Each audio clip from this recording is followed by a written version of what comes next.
100 years ago today marks the beginning of the Battle of Vimy Ridge, a seminal moment in Canadian history. Now, there's a lot of mythology associated with this battle. We love to talk about the courage, the heroism, the determination, the spirit of our troops. All of this is true. All of this is true. But I'm going to make the argument that the battle wasn't won here, but it was won right here. But to start, we will give you the coolest war story, because there are a lot of great acts of people single-handedly taking machine gun positions, holding them against all odds. The coolest story goes to Captain Thane McDowell. Him and two of his men, during the Battle of Vimy Ridge, managed to get so far ahead of the Canadian advance, they take two machine gun positions single-handedly. Captain Thane McDowell then sees a German run deep into the trenches. He follows him down, ends up in a room with 75 armed Germans, and on a complete bluff, convinces them to surrender to him and sends them back to the Canadian lines, manages to hold that position while wounded for multiple days until reinforcements could arrive, earning him the Victoria Cross, the highest military honor in the British Empire.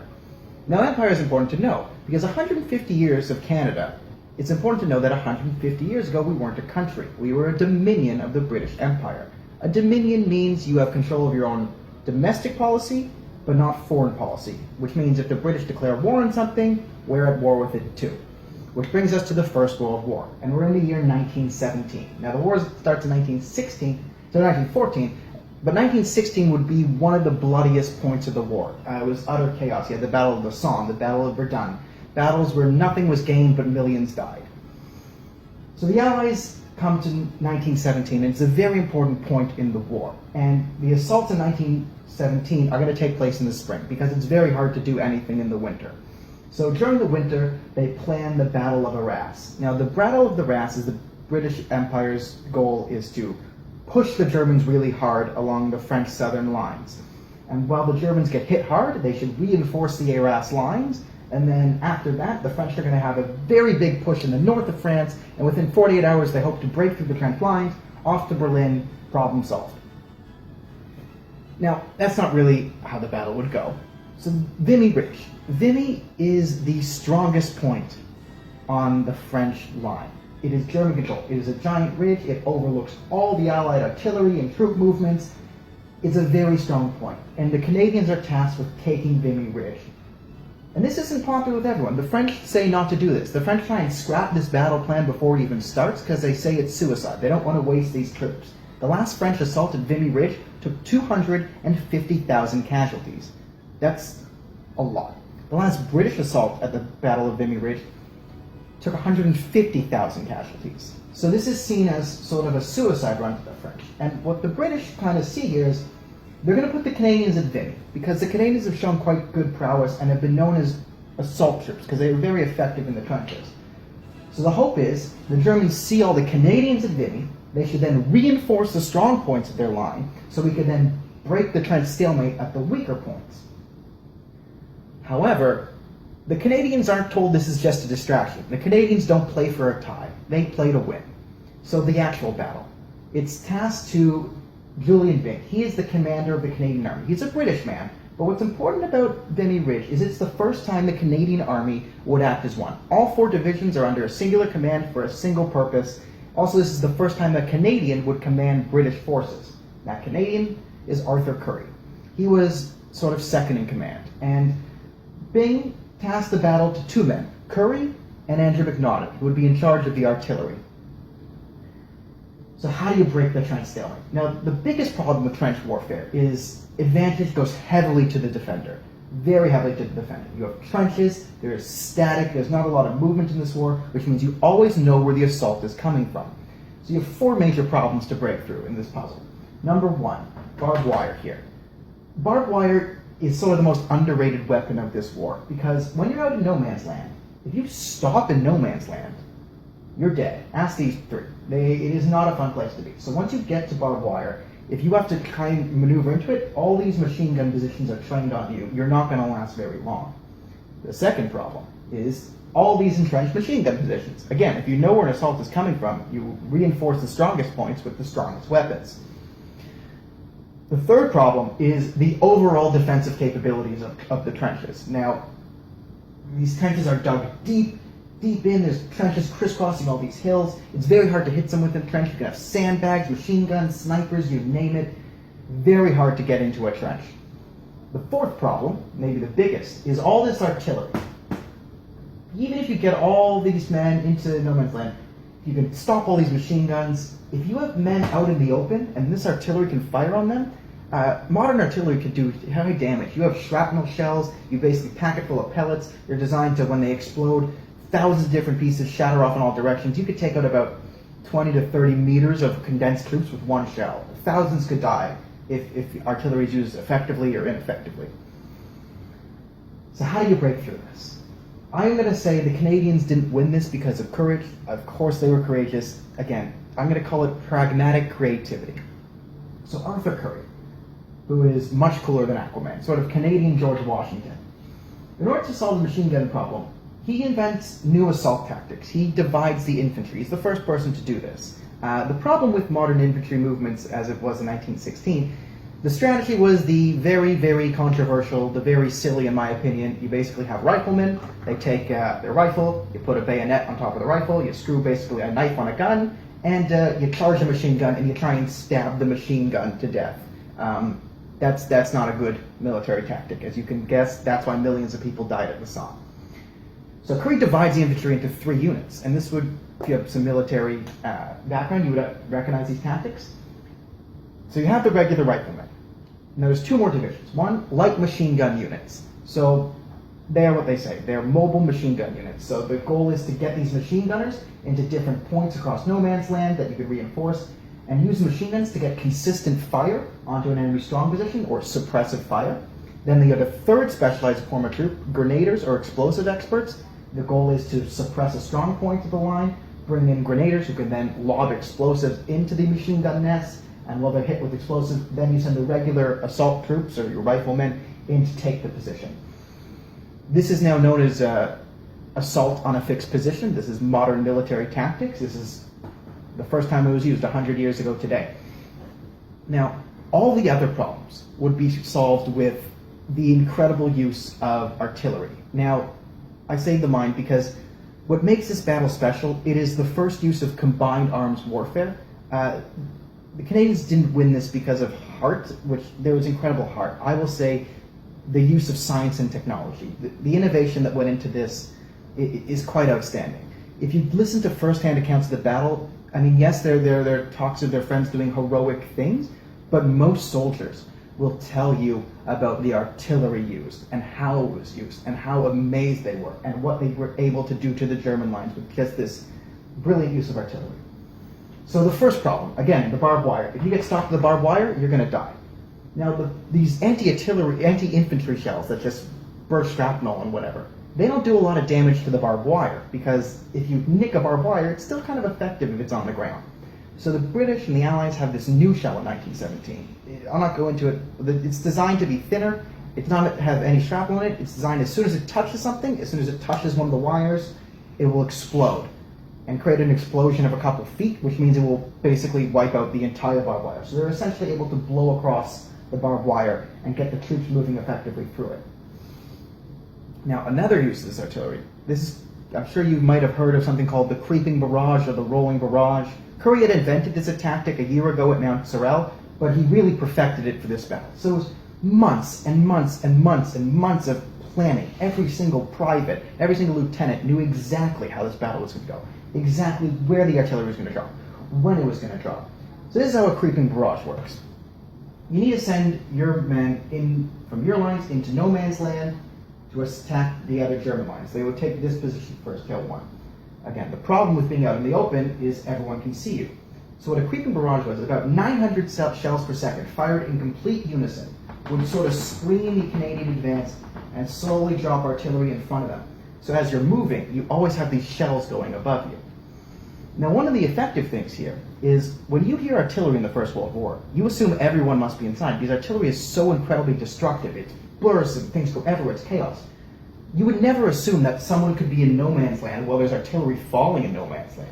So you drop an artillery in the German first position, and when you hear artillery, go down into your bunker, and when the artillery stops, you assume the Canadians come, you run to your machine guns, and you try and hit them in no man's land. The thing is here during this battle, as soon as the artillery stops and the Germans try and come to their guns, the Canadians are already on top of them at that point. They're coming into the trenches. They get a jump on the Germans. Another thing that was done, since they'd kind of been sitting here for 2 years firing at each other, there were tunnels the Germans and Allies had been making at each other. So at this day, you did have Canadian and Anzac forces bursting under through the tunnels, coming and attack them within the trench system while they're getting bombarded. Again, all of this falls apart if you can't take care of the German artillery. It doesn't matter if the machine gunners can't see you, it doesn't matter if you can trick their troops. If those artillery can fire into no man's land, you're gonna lose half your army. So this is where Andrew McNaughton comes in. And he was this engineer, and he was in charge of counter-artillery tactics. This is the first time it's used. So this is where the story gets quite brilliant. So there's a couple of tactics the British have been using. One called flash spotting. So for the artillery guns that are close to the lines that you can see, if they fire at night, you can see sort of a flash of the muzzle. And you could use basic technology at this point. They figured out a way to take the size of the flash, where it is. You can essentially spot the gun and do the math according to that. But what about all these guns? The guns that you can't see from the lines, the ones that were kilometers away, the Big Bertha and all that. Here's where the story gets interesting. So McNaughton's looking for a way to solve this problem. And he finds 4 British scientists who are trying to propose a theory called sound ranging. And no one in the British Army is listening because it's all fancy, whatever. But you might recognize sound ranging when I explain it. It's the birth of modern sonar. So one of these 4 scientists, Charles Darwin, yes, Charles Darwin, not the Charles Darwin, but the Charles Darwin's biological grandson. How do you ignore that guy? So Charles Darwin and his friends, they've come up with a technique called sound ranging. So here's how it works. During the winter, because they had months and months and months to plan, the Canadians set up microphones all across their line. And whenever a German gun like here would fire, you can take the sound reading at 3 different points in the line. If you take those 3 different points, you can do some basic trigonometry and figure out the origin of the gun. So what they did, they spent months mapping where all the German artillery was. So again, when the battle starts at 5:30 in the morning, the first thing they fire on, they do their thing, they suppress, they get the Germans out of the trenches, but then they start blowing up the German artillery. They take out their artillery, kabam, kabam, kabam. Now there's still, you can't hit all of them. They didn't have all the gun sound. And another one of the things is, it was said that German guns wouldn't get off more than 1 shot during this battle. This was complete shock and awe, because the Germans had never seen this tactic before. What you had is you had German artillery guns firing, and then you had Canadians. Remember, there's no computers, there's no calculators. These are 18 to 30-year-old men doing trigonometry by hand quickly enough that one gun fires, before they can even reload and fire again, they're able to get the math, aim one of their guns, and essentially blow up all the German artillery. This is complete shock and awe. The Germans are taken completely off guard. They've neutralized their artillery. Now, let's talk about the actual assault. So the assault begins at 5:30 in the morning. And now one of the things we tend to mythologize around the battle, we like to say things like, oh, we took it so quickly, like Juno Beach, we were so far ahead and we were told to stop. We took them in an hour, we took them in a day. We didn't take the hill really quickly. We didn't take the hill really slowly. We took the hill on time, which is much more important, because there's no radio. This was all planned out perfectly beforehand. The assault is 5:30 in the morning begins, and they've taken the first objective by 12 noon exactly. The reason why it's important they take it at 12 noon, because at 12 noon, that is the exact second that the artillery then shifts to the second point, and the second Canadian assault begins at the second point of the German lines. So what happens is you have Germans retreating from the first hill going to the second hill in a moment of confusion when they're trained on the soldiers here. They then have an assault coming here. The Germans are caught completely off guard again for the second time of the day. The Canadians, by the end of the day, have both these positions. Now the hardest part of the battle, hill number 3, it's named Hill 451 because no one's really creative at this point. I think it's the 145th random hill they found in France. Either way, this is the highest point of the hill. So the next morning, they're able to take most of Hill 451 with another very creative artillery assault. So they essentially control this. Now, there's the top point of the hill, the heavily fortified position called the Pimple. That would actually be captured on April 12th. But after they take most of the hill, they're able to push through. The Canadians take about 5 kilometers worth of Allied lines, German lines. They capture all the guns. And this is this is the first major definitive victory of the entire First World War. The reason this is important is the Canadians broke the trench lines. The goal was to break the trench lines in this battle, but the battle plan was to break them in the north of France, where the French main assault would be, not where these 60,000 random Canadians would just bust through the strongest point of the line. Again, there's no radio. If there was radio, they could say, hey guys, we did it over here, come here. But all the reinforcements were up in the north of France to get behind the French. But the French used the tactics of, you know what, there's a million of us. And I know human wave tactics don't work, but what if we use human wave tactics? Again, they put a knife on their gun and they tried to stab the German machine guns. Hundreds of thousands of Frenchmen died, and the French army ends up mutinying after this battle. So that's why it's not really known in Allied lore. It's very, very Canadian, this battle. Because again, the Canadians break through the lines here, and they do it with 10,000 casualties. Again, that's heavy, heavy numbers, but keep in mind, it's a lot less than 250,000. The Germans take about 20,000 casualties. The Canadians capture more Germans. Again, the Germans actually take less casualties because of decisive victory. But I would say that this battle actually saved a lot more Canadian lives than it lost. Yes, we've 3,500 men died, but it'd be important because in 1917, the Americans are about to enter the war and the Russians have just dropped out of the war. So the entire Eastern Front collapses, and this is called the Ludendorff Offensive. This is Germany's last chance to win the war. It is in 1917 before the Americans get there. So there's a massive assault in the next couple of months. And because the Canadians have taken Vimy Ridge, they get a stand at Vimy Ridge. And Erich Ludendorff knew how strong the defensive fortifications were at Vimy Ridge, and he knew he didn't have the time to take them. So in the heaviest German assaults of the war, the Canadians were actually left unharassed because they were able to stand at Vimy Ridge. So they were kind of spared the majority of the horrible fighting in the second half of the year. So the outcomes of this war, this battle, it caused our commander, Julian Byng, he got promoted to the head of the British Third Army. He would become the first Governor General of Canada afterwards. Arthur Currie is then promoted to head of the Canadian Army, which means we finally have a Canadian Army commanded by a Canadian, controlled by Canadians, for Canadians. So this is why we call it a birth of a nation, because we actually become a functioning country in 1917.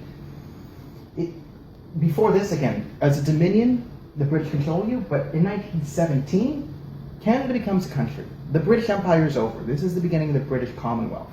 This is the reason why the Canadians were allowed to sit on the council and sign the Treaty of Versailles, is because we were a country at this point. This is what we became. This moment was when we actually got a sense of Canadian identity.